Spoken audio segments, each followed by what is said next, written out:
Oke, assalamualaikum warahmatullahi wabarakatuh. Ya, alhamdulillah ya ketemu lagi dengan saya Kang Faisal ya di Tasikye _ channel. Oke, udah lama kita nggak bikin konten ya. Mungkin teman-teman sedang menunggu-nunggunya ataupun teman-teman kangen ya sama penampilan saya kali ya.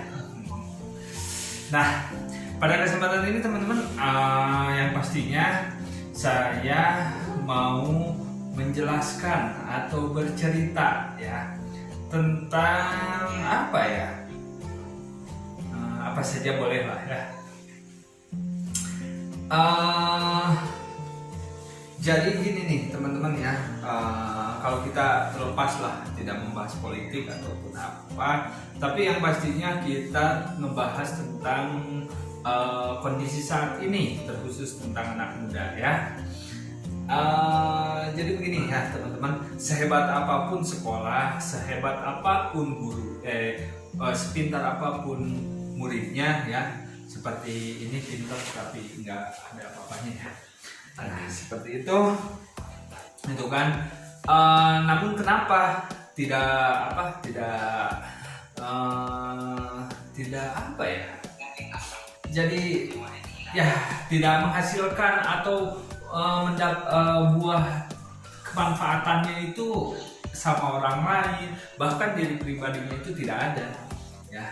Kenapa demikian? Nah, ternyata teman-teman semuanya ya, di samping daripada itu, terkhusus di wilayah kita sendiri ya, di desa kita sendiri, kita jangan dulu berbicara ke luar wilayah kita, tapi kita berbicara dulu di wilayah kita ya.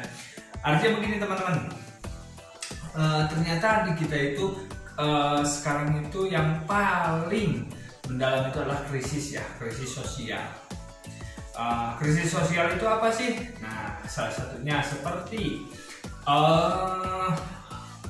banyak ya yang sama-sama keluarga namun tidak tahu keluarganya, banyak yang terjadi berantem atau apa, padahal pas begitu diuruskan itu adalah saudaranya sendiri ya. Artinya kalau istilah di Sunda itu, di istilah kita itu namanya parem obor ya. Nah, kalau seperti ini nih si Denny Darmawan itu bukan parem obor tapi gosong dia ya. Tetung. Nah, seperti itu ya. Jadi dia itu kurang profesional. Dia sedang kerja main game melulu, begitu kan? Seperti halnya sama ya dengan ilmu kita ya. Kalau kita tidak profesional, kalau kita tidak tahu gitu kan syarat-syaratnya gitu kan, mungkin tidak ada manfaat ya. Nah, seperti ini dia lagi bekerja main game gitu kan. Nah itu bisa dibilang ya kurang profesional ya. Gitu. Tapi begini teman-teman ya,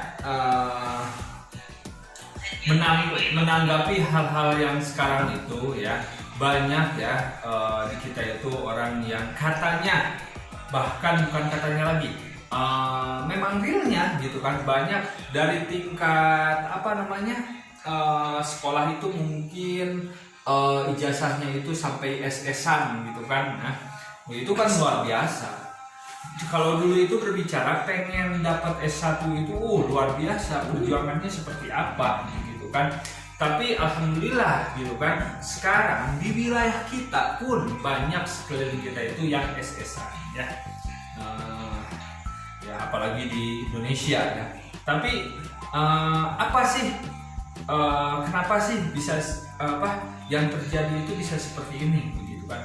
Nah, bagi teman-teman ya yang sudah mendapatkan gelar S1, alhamdulillah kita bersyukur ya, selalu atas nikmat Allah. Semoga ilmu yang didapatkan itu ada manfaatnya atau penuh dengan keberkahan ya. Bagi teman-teman juga yang mungkin tidak mendapatkan seperti itu, jangan putus harapan, karena itu bukanlah tujuan akhir. Ilmu itu datangnya itu bukan daripada itu semua, tapi yang penting kita itu kalau di Cina itu begini, tidak ada pilihan lain kecuali bekerja keras, ya. Itulah ya prinsip-prinsip orang Cina. Padahal kita sebagai Muslim gitu kan, kita sudah tahu semuanya menjanda seperti itu. Namun di samping itu ada yang lebih penting ya teman-teman, yaitu tentang masalah krisis sosial ini, yaitu terutama nih kepada guru-guru ya. Kita itu lupa akan jasa guru-guru kita ya, yang mana kalau sekarang itu ya ketemu dengan guru itu perasaannya biasa aja gitu kan.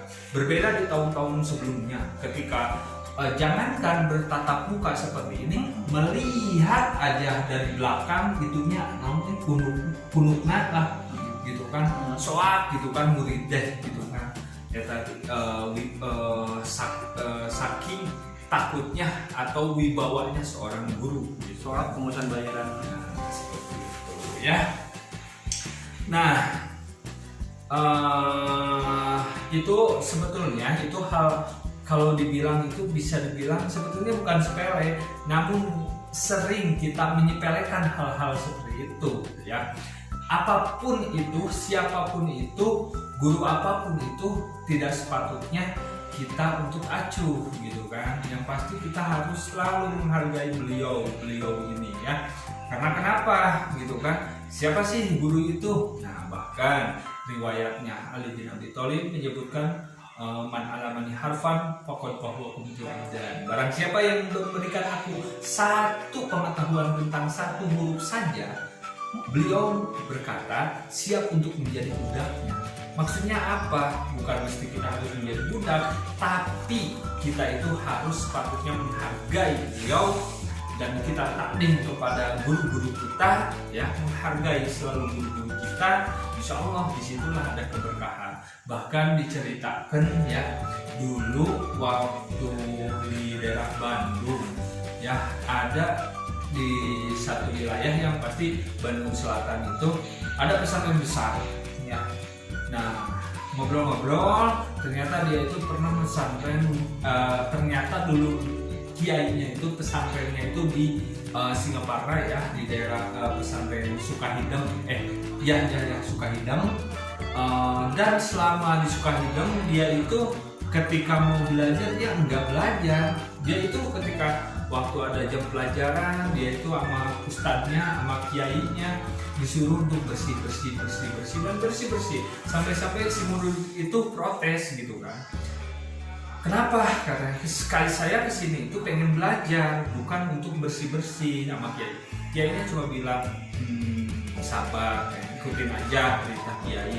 Alhamdulillah gitu kan, karena orang ini yang menanyakan kepada kiainya sangat takdim, akhirnya dia mengikuti dan selalu seperti itu gitu kan, sehingga tanpa diduga gitu kan si orang ini disuruh pulang begitu, suruh pulang ke Bandung, balik kampung kamu katanya. Nah, dan si orang ini bingung gitu kan, saya belum bisa apa-apa dan saya masih pengen belajar. Jangankan belajar katanya, di sini saja saya malah suruh bersih doang gitu kan. Insya Allah katanya suruh sekarang kamu beres-beres dan sekarang kamu pulang. Nah singkat cerita si orang tersebut gitu kan beres-beres dan kemudian pulang. Pas begitu pulang, masya Allah gitu kan, kitab apapun dia menjadi tahu, kitab apapun dia menjadi, sehingga pesantrennya itu sekarang itu di daerah Bandung Selatan itu luar biasa besar gitu kan. Nah maksudnya dari cerita itu artinya bukan masalah kecerdasan saja, tapi ketakdiman kita kepada seorang guru gitu kan. Nah itulah yang namanya keberkahan ya. Insyaallah ya teman-teman semuanya, bagi teman-teman ya, kita semuanya hayu kita sekarang gerakan untuk gerakan apa ya, mensejahterakan guru. Guru. Oh, iya. gerakan menghormati guru-guru kita ya. Setuju. Lagunya. Sekarang kita itu dari sekarang itu kita dari mulai besok ya, setelah kita bangun, hayo kita datengin guru-guru kita, hayo kita kemudian takdim kepada guru-guru kita ya. Apapun itu, kebaikan apapun itu kepada guru kita, insya Allah itu ada keberkahan ya. Nah, seperti itu ya intinya ya, karena di wilayah kita ini banyak orang yang pintar, banyak orang yang luar biasa, itu kan patut kita acungi jempol ya. Namun supaya ilmu kita penuh dengan keberkahan, supaya desa kita atau wilayah kita ini penuh dengan keberkahan, hayo kita mulai gerakan takdim kepada guru-guru kita, insya Allah ya teman-teman ya. Hayo kita sering silaturahim kepada mereka, insya Allah tidak ada yang tidak manfaat ya. Oke, untuk season sekarang itu adalah kita untuk gerakan takdim kepada guru-guru kita ya. Biasakan selalu seperti itu, jangan pernah menyepelekan guru-guru, karena apapun itu yang dikeluarkan dari mereka itu adalah ilmu ya, insya Allah. Oke, ngobrol-ngobrol sekarang ya, kayaknya cukup ya. Mungkin ada satu ayat ya yang akan kita bacakan. Ini yaitu tentang masalah surat Quran surat Al-Mujadalah ayat 11.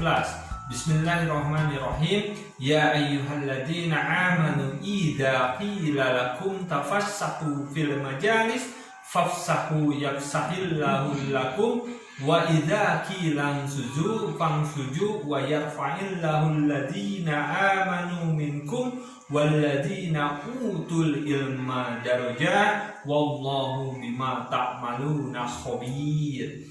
Wahai orang-orang yang beriman, apabila dikatakan kepadamu berdirilah ke lapangan di dalam majelis-majelis, maka lapangkanlah, niscaya Allah akan memberikan kelapangan untukmu. Dan berkata, berdirilah kamu, maka berdirilah, niscaya Allah akan mengangkat derajat orang-orang yang beriman di antaramu dan orang-orang yang diberi ilmu beberapa derajat, dan Allah Maha teliti apa yang kamu kerjakan ya. Karena bagi kita semua ya, berbicara masalah ilmu, berbicara masalah kepintaran, lebih pintar iblis daripada kita gitu kan, karena iblis itu ada kelebihan-kelebihan sebelumnya. Namun apa seperti itu? Karena iblis mempunyai sifat sombong gitu kan. Nah, maka dari itu kita takdimnya kita kepada guru-guru kita itu merupakan bagian daripada keimanan kita, supaya ilmu-ilmu kita tidak seperti menjadi ilmunya iblis ya. Oke, sekian dan terima kasih. Wassalamualaikum warahmatullahi wabarakatuh.